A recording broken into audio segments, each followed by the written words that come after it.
El Monte de las Ánimas, Soria, y su historia de templarios lugares con historia invita al viajero a recorrer un sitio especial que pergeñó y plasmó el escritor Gustavo Adolfo Bécquer con su exquisita pluma en una de sus conocidas leyendas, el Monte de las Ánimas, un lugar que realmente existe en Soria donde las almas de los muertos, envueltas en jirones de sus sudarios, corren como en una cacería fantástica por entre las breñas y los zarzales. Bajo una aureola tenebrosa, la narración del escritor sevillano relata una historia de templarios y espíritus malévolos que se dejan ver cada noche de difuntos y que envuelven de sangre y misterio las muertes de los jóvenes Alonso y Beatriz, dos de los protagonistas. El Monte de las Ánimas, a orillas del río Duero, pero aparte de aparecer en la leyenda como uno de los lugares con más historia de Castilla y León, estremecedor, envuelto por la niebla y las luces fugaces vinculado a los caballeros templarios.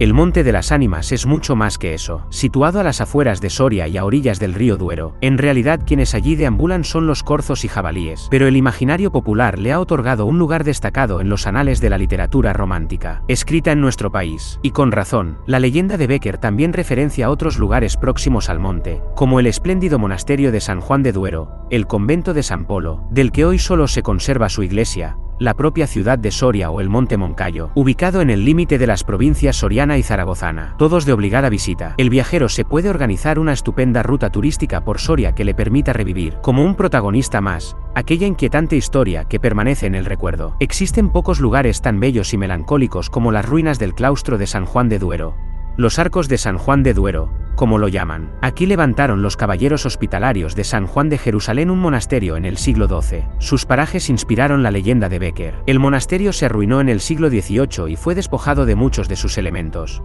pero aún se conservan la iglesia y el claustro. Este tiene forma de cuadrilátero irregular con esquinas achaflanadas, único del románico peninsular, con sus 4 ángulos diferentes. Una parte es muy románica y otra bastante gótica. Es un claustro muy evocador, con un verde césped que contrasta con la piedra y con el cielo azul donde en su día hubo una techumbre. El monasterio de San Polo, siglo XIII, en la orilla izquierda del Duero, solo conserva su iglesia de una sola nave y cabecera plana. De origen templario, las 2 puertas de la nave aparecen unidas por un corredor que permite acceder a la ermita de San Saturio. Este monasterio quedó inmortalizado en la literatura por Antonio Machado, y a Bécquer le inspiró la leyenda del rayo de luna. A la ermita de San Saturio se llega desde San Juan del Duero por un camino paralelo a la orilla izquierda del río. El viajero amante del esoterismo debe fijarse en los distintos símbolos que hablan del lenguaje oculto del temple. En el lado opuesto del Duero el viajero puede visitar, si sube una empinada cuesta por detrás de la concatedral de San Pedro, un bello paraje desde los 4 vientos, quizás el mejor observatorio de Soria. Por allí discurre una muralla medieval y también permite la contemplación de los restos de la ermita románica de San Ginés. Antes de llegar a 4 vientos, se pasa por la ermita del Mirón, de interior barroco y rococó. Hasta dicha zona paseaba Machado empujando el carrito de su esposa Leonor, ya muy enferma. Ya de la capital, el Monte de las Ánimas menciona la Puerta del Postigo, una de las entradas de la antigua muralla, la principal, que todavía se conservaba durante la época en que vivió Bécquer, la primera mitad del siglo XIX. También de soslayo aparece el Moncayo en la leyenda literaria del escritor andaluz.